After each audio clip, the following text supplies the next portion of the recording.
Dale, muchas gracias por aceptar nuestra invitación desde Reset Drogas para Reset Política de Drogas y Derechos Humanos usando esta excusa, esta conmemoración de este año que se llama el año del general Manuel Belgrano, porque se da la coincidencia que Exacto. se cumplen 250 años de su nacimiento y 200 años de su fallecimiento. Y es un personaje obviamente muy, muy caro, muy sentido para todos, él, como líder, como prócer, digamos, y por un montón de cosas que hizo, pero del mundo canábico tiene la particularidad de que nos Increíble, dejó, ¿no? sí, un escrito muy interesante. Quizás, bueno, mi idea era que aprovechemos esa efeméride y charlemos un poco de cuál fue su propuesta y también un poco charlemos de cómo se introdujo el cannabis, el cáñamo, quizás en el virreinato del Río de la Plata, incluso antes de la llegada, o sea, de la presencia de Belgrano física, Sí. digamos, porque también hay una historia con cómo los esclavos lo trajeron y todo eso. Así que, ¿qué te parece si yo te voy quizás guiando por ahí? Quizás estaría bueno empezar un poquito antes de Belgrano y esta idea de cómo se introdujo el cannabis y el cáñamo en Sí, nuestro territorio, si te parece. recién estaba repasando un poco lo que escribí, porque obviamente no lo tengo, Eso. Vamos a. tengo memoria canábica, ¿viste? O sea Este, que este es tu ahí libro, está. para el que no lo haya leído. Yo le voy a agradecer la copia porque yo no me había quedado encerrado sin copia. Y lo tengo que agradecer a Emilio Ruchansky, que es un Oh, ¿en vecino. serio? Es un vecino y por suerte me salvó. Ah, Físicamente lo tenía él, así que le agradezco mucho. qué grande Emilio es. No sé si estará conectado Emi, pero es un grande por un Sí, montón de razones. Para mí es uno de los periodistas que más respeto en general, que más admiro y en relación con el tema del cannabis, para mí es como una especie de, a pesar de que tenemos la misma edad, es como un maestro, ¿viste? mm, Cuando un chabón muy generoso, Emilio, que sabe un sí, montón, montonazo, y además es muy generoso y tiene una voluntad de transmitir que no es muy común de ver en el mundo del periodismo, ¿viste? sí. Que, bueno, es un poco canuto a veces el mundo del periodismo y Emilio, por suerte, tengo la fortuna de conocerlo y que no sea así.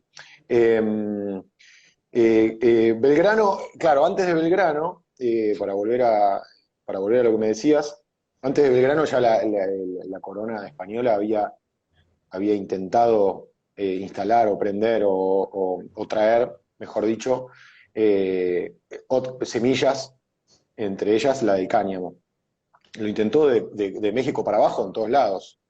Eh, incluso ahí mientras releía el libro, recordé, porque lo leí, que fui al Archivo General de la Nación y encontré los bandos originales, redactados por el gobernador Galvez en 1500, 1550, mira, justo abrí en la página 1545.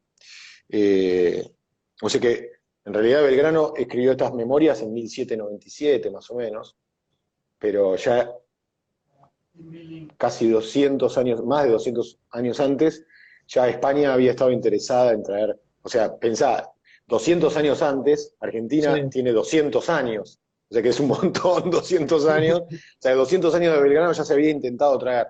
Eh, Mira, te lo leo. Dice, Dale. es un bando el título 18 de la Ley 20 del libro 4 de Indias, firmado en junio de 1545 por el emperador, que encargó a los virreyes, gobernadores, hagan sembrar y beneficiar lino y cáñamo. Encargamos a los virreyes y gobernadores sembrar y beneficiar en las Indias lino y cáñamo y procuren que los indios se apliquen a esta granjería y entiendan en hilar y texer lino. Escribían rarísimo. Era otro español. Viste que ahora los estúpidos critican el lenguaje inclusivo. Sí. Nunca se dedicaron a leer cómo se escribía en español antes, ¿no? O sea, hay que ser tarado. Esto fue una orden del rey Carlos, como te dije, en 1545. Y Sí. me parece que no anduvo bien. Me parece que una de las razones por las que no anduvo bien es que acá obviamente querían explotar a los indios y en realidad los que tenían el conocimiento de la planta eran los españoles, no eran los indios, porque no es una planta nativa de acá, Originaria, claro. no es una planta originaria. Entonces, en otra parte de la investigación, también recuerdo que trajeron mucha gente del sur de España, que eran donde tenían más, más el know-how, y solo prendió en Chile. Pero bueno, Belgrano tenía toda esa información, obviamente. A Belgrano no le Sí, cayó una planta de porro por la cabeza y dijo, o sea, hay toda una historia atrás, eh, interesantísima, que tiene que ver con la formación de él en España.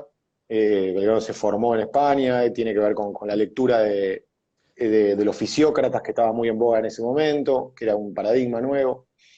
Eh, pero bueno, anterior a Belgrano, para no irme de tu pregunta, ahora si querés vos orientame, sí, anterior a Belgrano, ya la planta de cannabis o la planta de cáñamo era muy, muy sí, importante para la economía de todo el planeta, ¿no? O sea, y, y cuando Belgrano volvió para acá, lo que estaba pasando en España era que no daban abasto con la producción, que la necesitaban para mantener la guerra imperial contra el Reino Unido, que a su vez el Reino Unido en un momento casi tiene una guerra con Rusia por el cáñamo, mira, por el negocio del cáñamo, así como después está el toda la cuestión opio, del opio claro, en la India, ¿no? Que muy bien cuenta Juan Supa en su libro La Prohibición.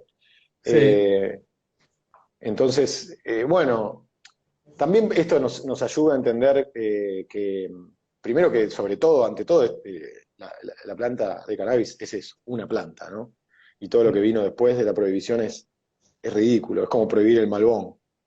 Peor, porque el Malbón no sirve para nada. claro, El cannabis de trabajo, ¿no? Y ya lo veía Belgrano, eso justamente, en las memorias que escribía, lo que veía Belgrano era que podía dar trabajo en una tierra arrasada. No sé si te suena el término tierra arrasada en algún momento de la sí. historia actual. Sí, sí, incluso para mí lo de traer esta coincidencia que tenemos con la efeméride de Belgrano y el uso industrial que le quería dar, es un poco así, hacia el final de la charla creo que está bueno que eso, que lo llevemos también a eso, de por qué Belgrano vio en ese momento que era un potencial, que vos hablás de la tierra arrasada, y por qué también el concepto de soberanía, por qué era importante una planta en ese momento, una planta que eso, daba elementos para lo que eran las flotas, elementos de vestimenta, daba alimento, incluso, es un Alimento, alimento. sí, sí, sí. Lo loco es que Belgrano al principio lo que quería era, o sea, al principio Belgrano lo pensó como funcionario de la corona, Sí, no como rebelde, no como claro. revolucionario.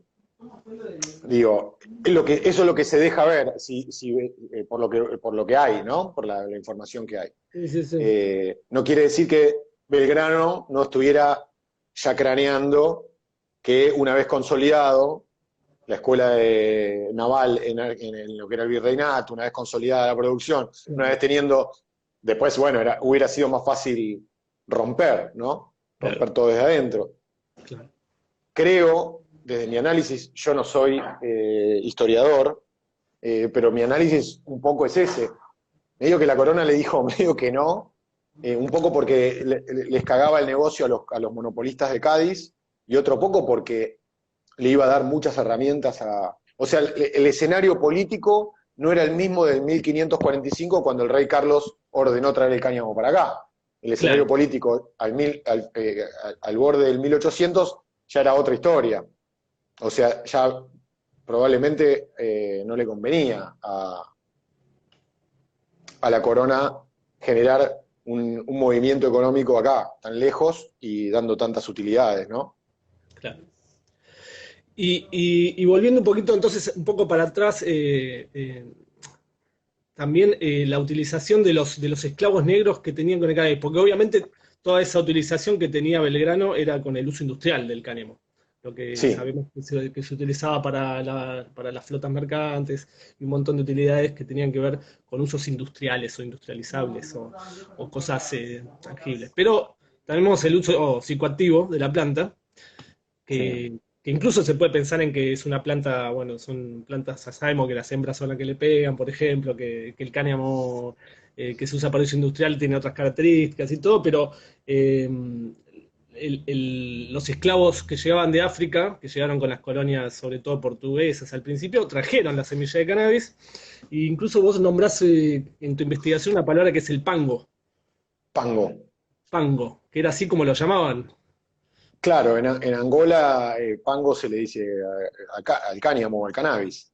Es Claro. raro porque si vos mirás la raíz de la palabra cannabis, siempre en todo, viste, en el norte de Europa o en la zona más de Holanda, por ahí, es canvas, que bueno, viste, después uno aprende que óleo sobre canvas, cuando vas a un museo en Europa, Sí, el canvas es la tela sobre la que se pintaba y la tela sobre la que se pintaba era de fibra de cáñamo, ¿no? claro. O sea, en realidad en Arabia, donde vos vas viendo, en realidad siempre hay una raíz parecida. Pango no sé de dónde salió, la verdad. Y así le decían. Y eso llegó acá. Entonces cuando a mí me tocó, que eso fue, la verdad que fue una sorpresa, porque yo no esperaba encontrarme con eso. Cuando yo empecé a leer sobre esclavitud, Brasil y qué sé yo, Portugal, como bien decías recién, ahí llegué a los afrodescendientes y ahí llegué a esto, ¿no? Que los negros, traídos como esclavos, habían traído la planta, pero no eran los esclavos utilizados para el cultivo industrial, como quería el rey Carlos en ese bando que leímos recién de 1545, sino que eran más bien, podía darse eso, pero más bien tenía que ver con el uso cultural que le daban a la planta. O sea, venían con las semillas porque era parte de su cultura, ¿ok? Claro. Y eso pasa en un montón de culturas, no solamente en la africana. O sea, se supone que el origen de la planta es en Asia y a partir de ahí se fue moviendo hacia el resto del planeta con las culturas y bueno, obviamente con el viento y también, ¿no? con la parte natural, cósmica, digamos. Eh, pero ahí se da una cosa muy interesante que es como que se abren dos caminos, ¿viste? Por un lado está el camino de la planta como utilidad industrial que venimos hablando, que eso se da más con los españoles, y por el lado de los africanos se da más la relación más cultural, tribal, si querés, religiosa, Ujú. eh, o sea, la planta como elemento psicoactivo para conectarse con tu interior o con el más allá, digamos, ¿no? Sí.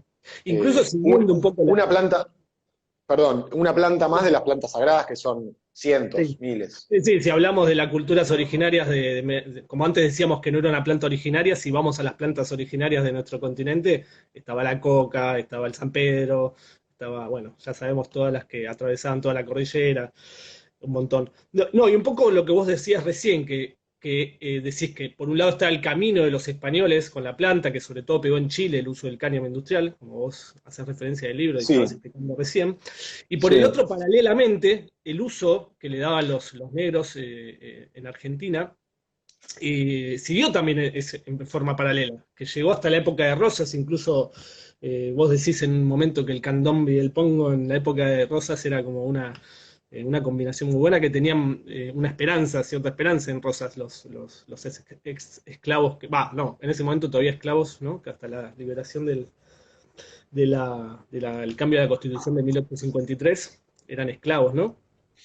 Sí, se da, en realidad, eso nunca no sé si digamos, si se exterminó la costumbre del uso cultural de los negros, se terminó con los negros, es decir, acá hubo una masacre, ¿no? Con Sí. los negros. Eh, y después hubo, bueno, como eran pobres, la fiebre amarilla los mató más a ellos, que es un poco lo que también estamos viendo ahora acá con el COVID, ¿no? Ujú. Es interesante porque siempre la historia se repite. Sí. Eh, ¿Y qué pasaba con los negros y Rosas? Que Rosas les dio lugar a los negros. Los empezó a tratar como personas, como lo que eran. Entonces empezó a permitir que las naciones africanas, porque así como estaba la sociedad italiana, estaban las naciones africanas, que las Ujú. naciones africanas pudieran participar de los desfiles del 25 de mayo en la Plaza de Mayo, que en ese momento se llamaba Plaza de la Victoria. Y ahí, bueno, de alguna manera Rosas los incluye. O sea, Rosas tuvo una política inclusiva con los negros que eran esclavos o destratados, o eran la parte, los pobres, los villeros de hoy, de alguna manera, lo podemos llamar así. Pero eso siguió. Digamos, esa costumbre siempre estuvo. Lo que a mí me fascinó fue descubrir que los negros le escribieron un candombe a Rosas y en ese candombe los negros no solamente le agradecen a Rosa la buena onda que tenía con ellos, sino que mencionan, como parte de su cultura, el pango.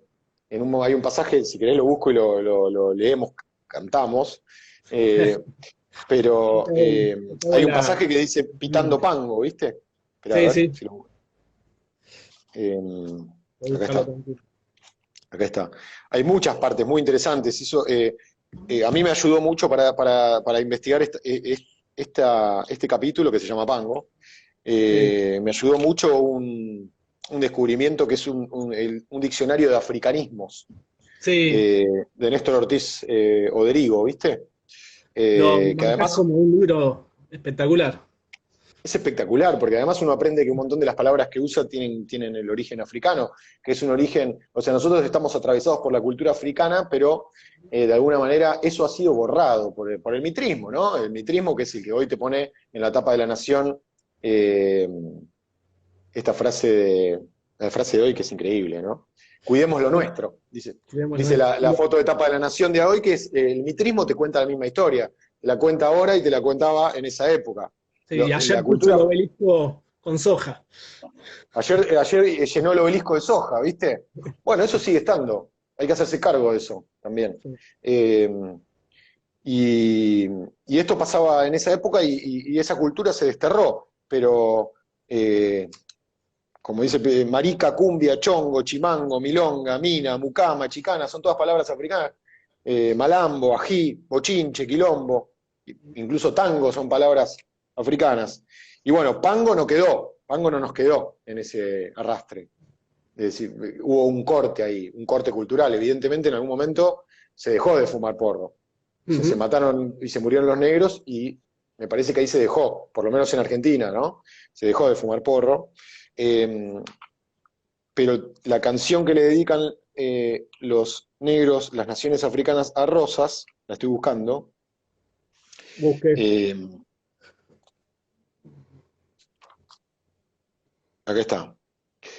Dice, candombe rosista, candombe menguante, candombe creciente, candombe tirante. Bailabiguá, macumbambá, macumbambé, pita pango, chupa chincha, lo negro di candomblé. Espectacular. Es espectacular. Y, y Acuña de Figueroa, que era un poeta uruguayo, también descubrió en su momento, esto lo cuenta Ille Garat, colega uruguayo y amigo, eh, también descubrió algunos cantos africanos en Uruguay que son muy parecidos al canto a Rosas. Hay uno que está muy bueno que dice, a ningún negro le importa ni a mí, teniendo pambasu y buen cachurí, teniendo la chicha y pitando pango, que es como los ingleses bailando fandango. O sea que bueno, era parte de la cultura. Después había un escritor que se llamaba Ernesto Wilde, creo, eh, que el libro también está buenísimo, y el tipo hace una pintura, es como un Roberto Alt, no escribía también, mucho Agua anterior. fuerte. Sí. O sea, sí, hacía unos aguafuertes de la ciudad de Buenos Aires. Y ahí el tipo dice que las lavanderas, cuando iban a la orilla del Río de la Plata a lavar, fumaban churro, pango, Mm, y incluso él se confunde y él cree que era otra planta, ¿viste? sí.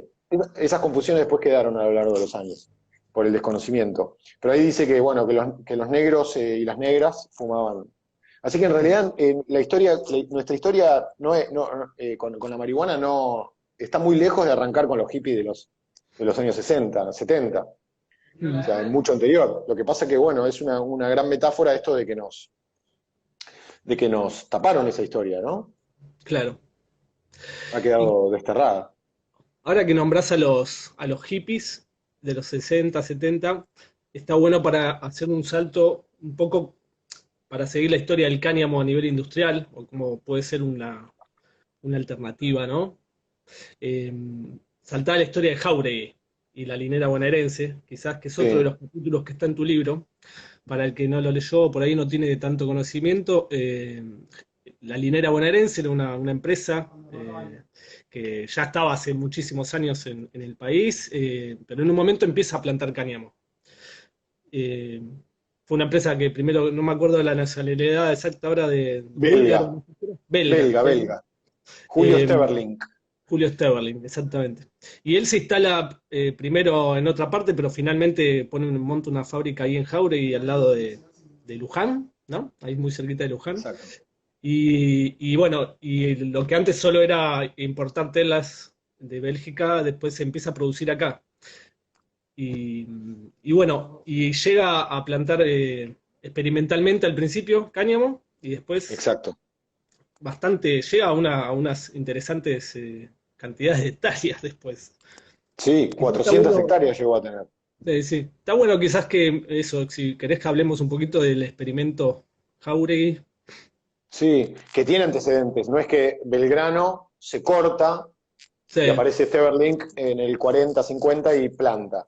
En el ok. medio, eh, yo revisé los censos de agricultura desde el primero que se hizo, creo que en el gobierno de Sarmiento, hasta el último, y siempre era muy loco porque encontrabas 5 hectáreas de cáñamo indiano en Chaco, 12 en Mendoza, 4 en Santa Fe, o sea, siempre Mm. hubo en un montón de ciudades pequeños cultivos de cáñamo que eran, creo yo, los que servían para fabricar el yute, ¿viste? Sí, La, lo que la, se la usaba en fibra los esa. blancos, ¿no? ¿Cómo? El cáñamo que se usaba para los caños, ¿no? Claro, claro, para las canillas, exactamente. Mm. Pero Steverlink en los años 50 empieza a pensar en un cultivo experimental de lino y cáñamo, que es recuperando un poco lo que ya era muy común en el mundo, ¿no? Producir con lino y con cáñamo telas, y él lo hace de manera experimental, pero como bien decías recién, mucho, mucho espacio, 400 hectáreas. Y si vos vas hoy, yo fui con Germán Pereira, Aprovechamos, un le vamos a dar un saludo que también fue uno de los que me acercó mucho material sobre el tema de cáñamo industrial, Germán Pereira, del proyecto de Cáñamo Argentina. exacto. De hecho, Germán fuimos juntos a hacer las notas a Claro. Jauregui. Han salido notas en Y HC. sí, claro, que son fuentes también, obviamente, Germán es una fuente genial. Bueno, todavía se conservan en el predio de, de la linera bonaerense, todavía se conservan en la entrada de las oficinas, se conservan algunas ramas y hojitas de cáñamo pegadas en una vitrina, donde la empresa te presentaba toda su producción. Y además se conservan los piletones que se usaban para ablandar los tallos antes de sacar la fibra. O sea, es arqueología pura, arqueología canábica. Es espectacular.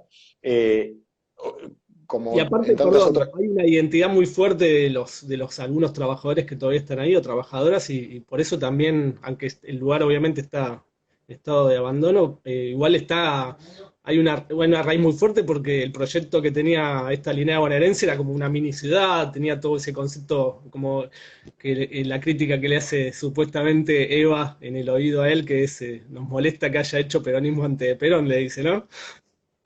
Eso es lo que cuenta la historia antiperonista, ¿no? Claro. La historia antiperonista cuenta que había una tensión porque, sí, Steverlink era un paternalista belga. O sea, Claro. era un belga, un capitalista paternalista, ¿no? Entonces, si los que nos están viendo eh, tienen bueno, cuando se termina la cuarentena, ¿no? Lamentablemente, tienen algún momento para dar una vuelta por Jauregui, es muy flashero porque el tipo hizo, como vos decías recién, una ciudad con el equipo de fútbol que es Flandria, que bueno, Flandria viene de Flandes, ¿no? De los Países Bajos, con una iglesia, el tipo les daba casa y terreno a todos sus empleados, les daba una bicicleta para que vayan a trabajar, o sea, era como, bueno, ustedes vienen a vivir acá, trabajan para mí, pero acá les voy a resolver la vida, digamos, ¿no?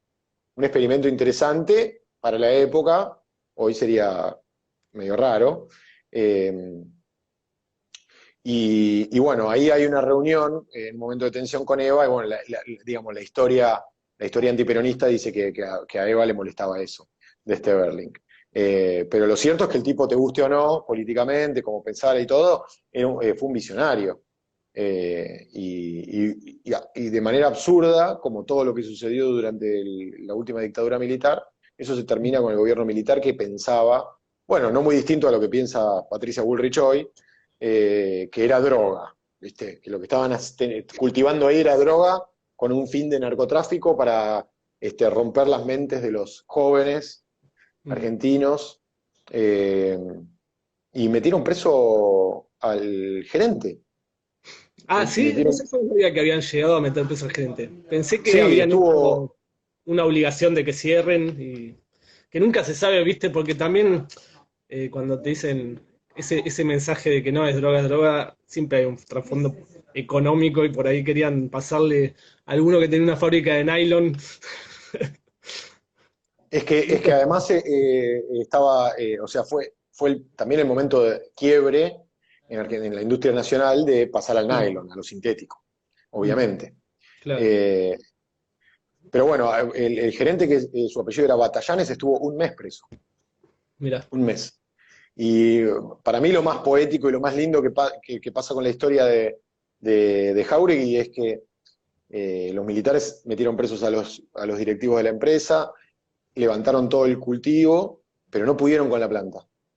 La planta siguió creciendo en el pueblo. Ah, eh, y siguió creciendo por las semillitas que fueron distribuyendo los pájaros, ¿no?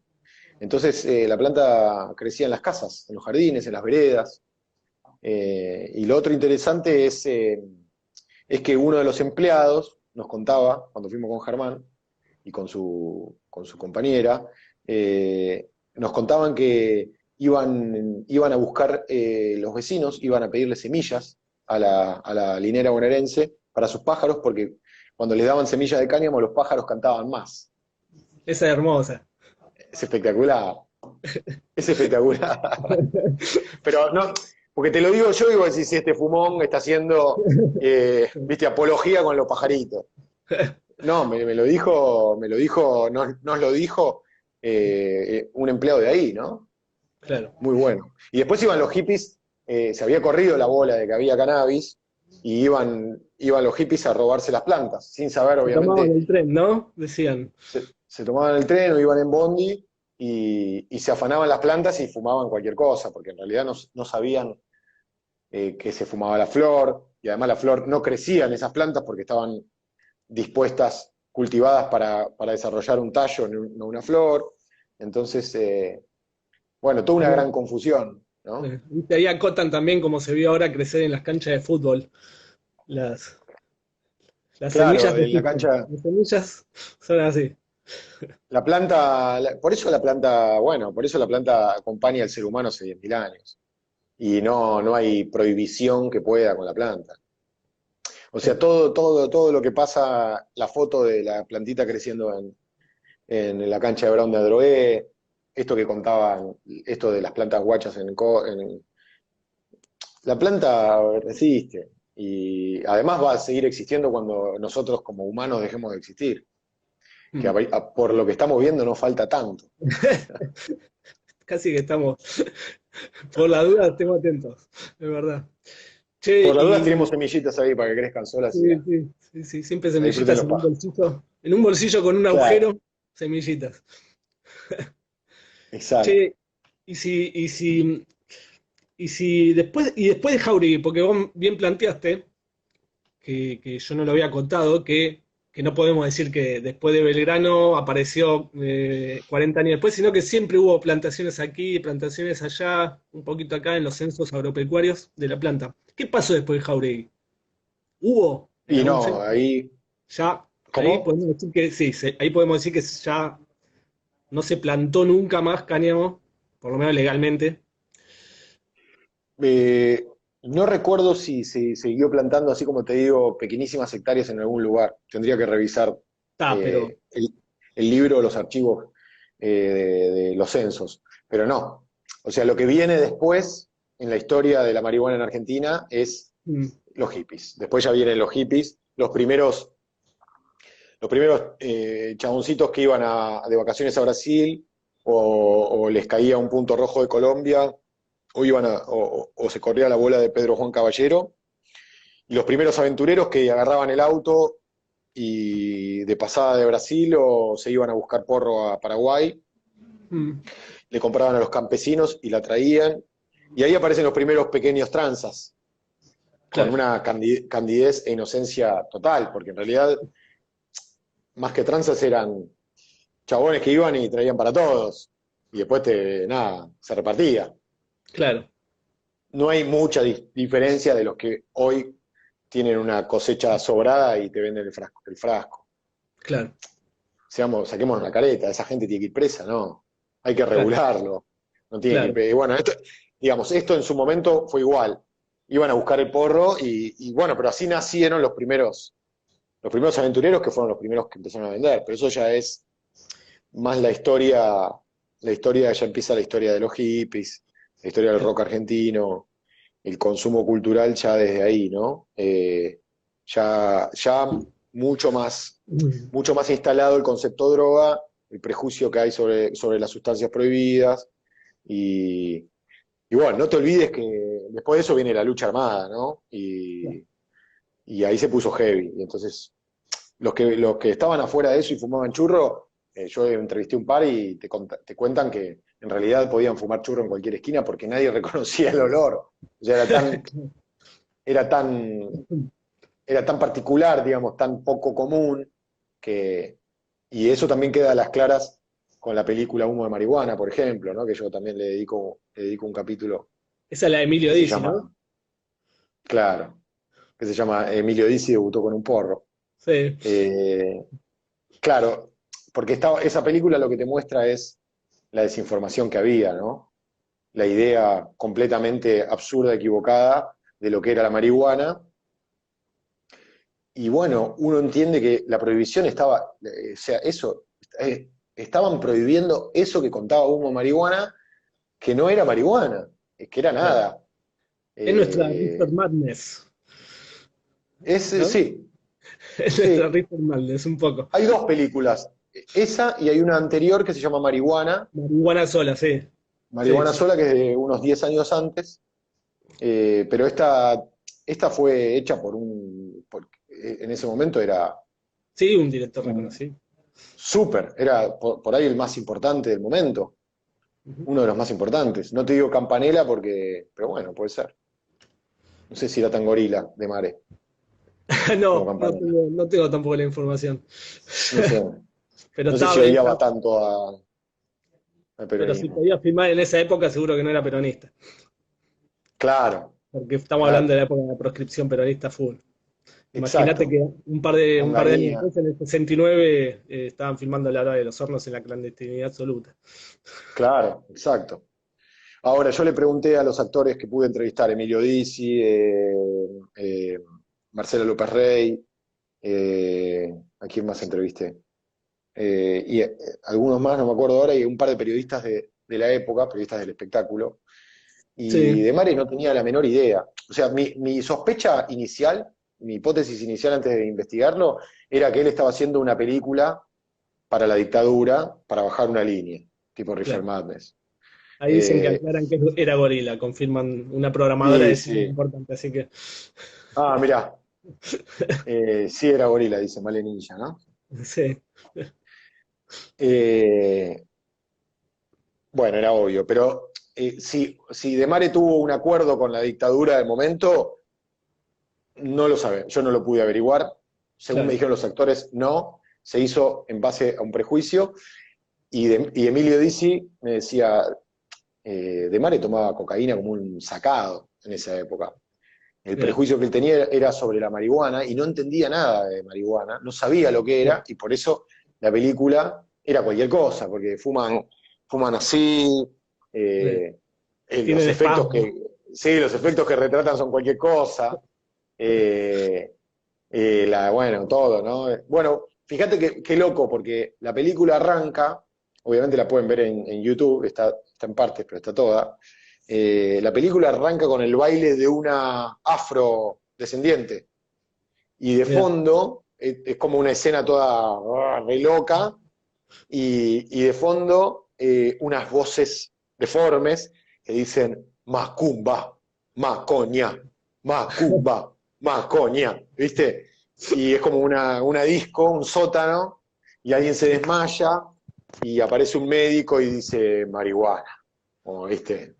Claro. Pero fíjate la asociación racista a... La película empieza con una asociación racista a la negritud, Y volvemos. a las palabras de los africanos que, bueno, fueron totalmente sepultadas en nuestra cultura, ¿no? Macumba, Maconia. Claro. Abro otra pestaña. Vos sabés que Maconia es el anagrama de cáñamo, en portugués. Ah, mira, nunca lo había Claro. pensado, mira. Sí, sí, Macumba es, perdón, Maconia es cáñamo, obviamente NH, que es Claro. la ñ del portugués. Buenísimo. Che, bueno, y para ir cerrando, quizás recién nombrabas a Germán de Proyecto Cáñamo Argentina, y a Ro, su compañera, y bueno, también a mí es un tema que también, cuando empecé a investigar sobre la marihuana, a mí lo primero que me interesó era el uso del cáñamo industrial porque me parecía que había primero todo ese desconocimiento que recién hablábamos de la marihuana como psicoactivo. Creo que hay un Sí, desconocimiento aún mayor, porque cuando yo le digo sin a dudas. alguien actualmente no, pero el uso industrial que tiene el cáñamo, me dice, ¿qué uso industrial? No tienen ni idea que se puede hacer alimentos, ropa, biodiesel. Bueno, tiene, algunos hablan de Ladrillos, ¿no? ladrillo, de eso, de bioconstrucción, tiene infinitos usos. Se habla hasta de 3000 si queremos ir hasta lo mínimo que se puede usar, pero es una cosa increíble. Recomiendo el libro de Jack Herer, el rey está desnudo, el emperador está desnudo, que ahí hay una historia muy detallada de todos los usos que tiene. Papel, ¿no? Se usaba para también hacer papel. O sea, hay un Claro, montón de bueno, industrias donde podría el cáñamo ser un nuevo recurso, ser una nueva posibilidad para ciertas economías regionales, ser sí, incluso ecológicamente, parece claro. tener muchas ventajas. Bueno, y se está hablando, ¿no? Queremos todos que haya una regulación de la planta, y quizás se habla muy poco, se habla de la regulación medicinal, se habla de la regulación recreativa, pero no se habla de la regulación quizás para sus usos industriales. Y que Es que yo quizás creo que la regulación tiene que ser toda. O sea, se tiene que regular para todo. O sea, no tenemos, no es que el paso que tenemos que dar ahora es el de la regulación para el uso recreativo, odio llamarlo uso recreativo, para el sí, o uso adulto, adulto, uso adulto, uso sí. adulto.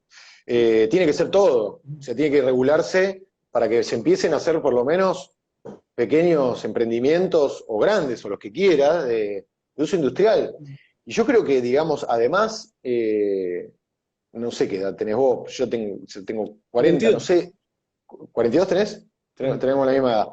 Eh, Ojalá lo podamos ver, pero me parece que el destino de este planeta, si quiere sobrevivir, o la especie humana quiere sobrevivir, tiene que volver a producciones más amables con la tierra, con la humanidad, con el ecosistema, y en ese territorio el cáñamo, bueno, ya viene, es una historia demostrándolo. Me parece que en esto de la reutilización de la tierra, de la generación de Mm. fuentes de trabajo, de la no contaminación, del reemplazo de material biodegradable por material como el plástico, digamos, estamos como, creo que estamos, quizás, por eso digo, no sé si lo vamos a poder ver, ojalá que sí, pero estamos como, creo, pegando la vuelta al momento en el que el cáñamo fue corrido para el uso de de lo sintético, cuyo gran fantasma, para mí uno de los grandes enemigos de la humanidad del siglo XX, es la empresa DuPont, ¿no? Claro.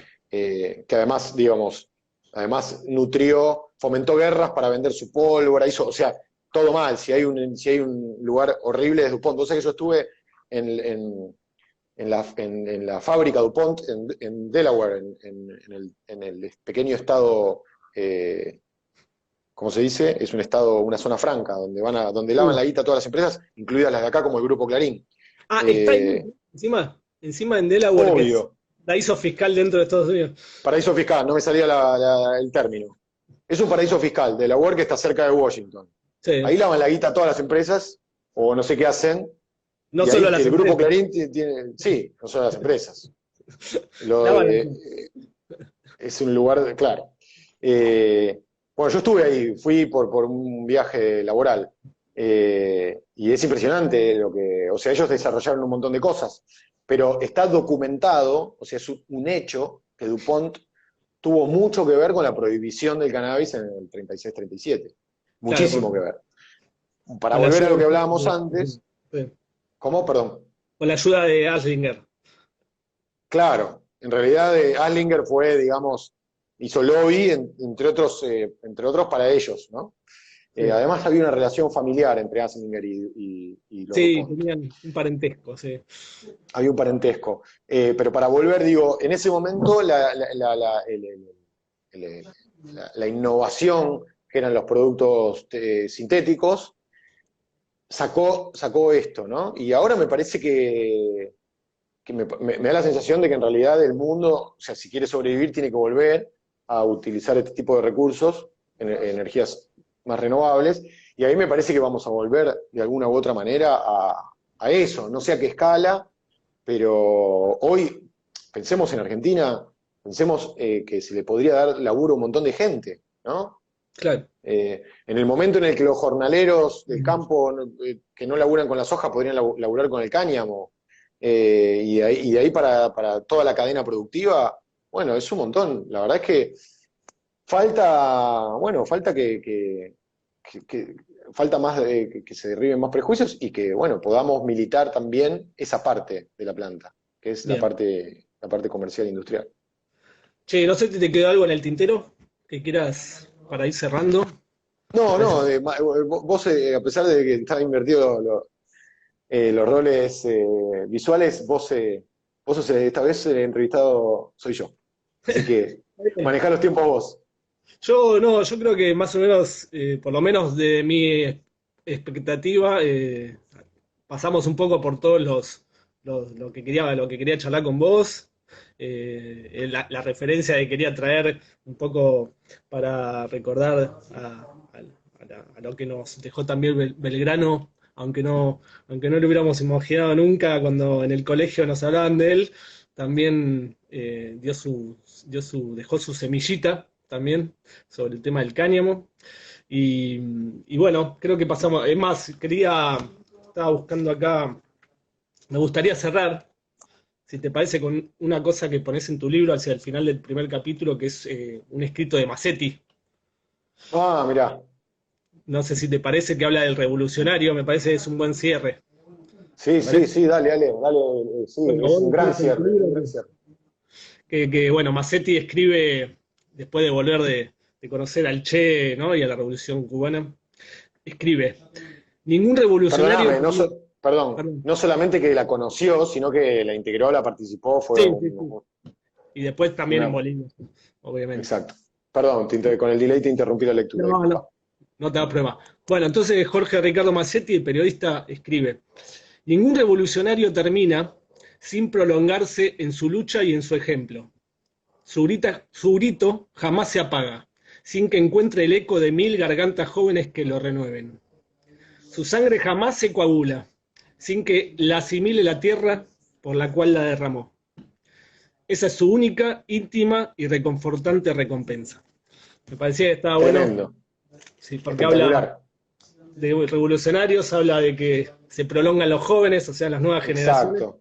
y en la tierra, ¿no? Vos sabés que para mí es muy importante el cierre de los textos que escribo, en las notas, en los capítulos de los libros. Y, y yo estaba pensando en la revolución, y en un momento mirando mis libros, qué sé yo, me encuentro con el libro de Massetti y pensé en él, ¿viste? Porque era un periodista, porque había entregado su vida a sus convicciones. Me parecía que había un vínculo, y te juro que lo que más me gustó fue lo que vos dijiste recién de esa frase, cuando la leí, cuando la releí para usarla en el libro, que es esto de que, esto de las 1000 gargantas jóvenes, creo que dice, Sí, y me parece que ese es el legado que nos deja Belgrano, que nos deja Massetti, y también es el mensaje que tenemos que tomar, digamos, eso tiene que estar tatuado a sangre. El nuevo paradigma, el nuevo viejo paradigma sobre el cáñamo, una regulación, todo eso depende básicamente de nosotros. nosotros, de nuestro compromiso, de naturalizar nuestra lucha, de no tenerle miedo al prejuicio, de estar informado y aprender cuáles son nuestros derechos para también defenderse y llevar a la mesa de nuestra familia, cuando se termine la cuarentena y podamos volver a usarla, digo, empezar a hablar de la planta como una planta compañera, una planta que merece que le hagamos justicia y que además nos va a ayudar a ser mejores. Y bueno, creo que la frase de Massetti cerraba por un montón de lados, como vos bien dijiste, pero lo que más me gusta es eso, ¿viste? Que de alguna manera nos compromete o nos exhorta o nos toca un poco el culo y nos dice, loco, ustedes son los que están acá, háganse cargo. Exacto. Así que hagámonos Bueno, cargo. te pido una última cosa, tratá de guardar, si podés, el vivo así después Ah, nosotros lo sí, podemos subir, ¿sí? ¿Me haces ese dale, favor? dale, por Bueno, favor. Bueno, bueno, muchas Ale, un gracias. placer. Bueno, Un placer, muchísimas gracias. muy groso todo lo que hacen. Para mí es un gustazo siempre estar cerca de ustedes y agradecido también a Sole, bueno, ahí veo todos los compañeros. Mariano, obviamente, todos los compañeros que siempre ayudan y estamos ahí trabajando juntos. Sí, yo también Gracias, un agradezco mucho a abrazo. todo el compañero de Reset por por aguantarme y a vos, Fer, entonces gracias de vuelta y a Dale, todos los que Ale, estuvieron acompañando. Chao, un nos abrazo vemos. grande, gracias por todo. Chao. Chao.